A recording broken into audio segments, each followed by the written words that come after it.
மாத்திரையாடாமா? உனக்கு தெரியுமாடா? அது என்ன பண்ணணும்?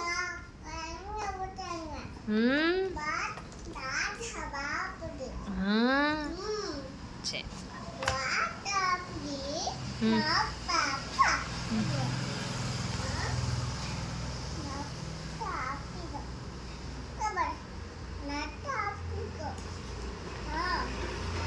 யார் சாப்பிடுவா மாத்திரை? நீ சாப்பிடுவியா மாத்திரை?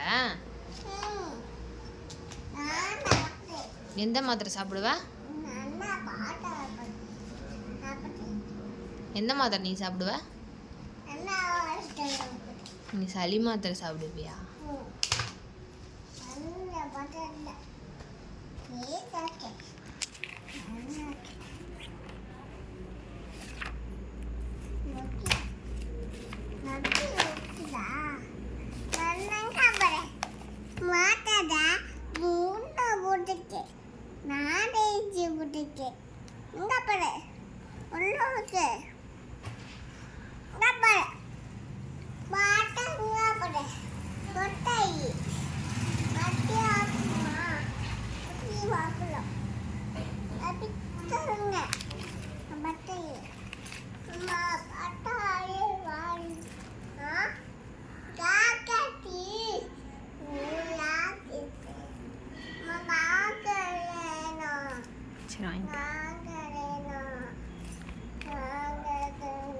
சரி வாங்கிக்க.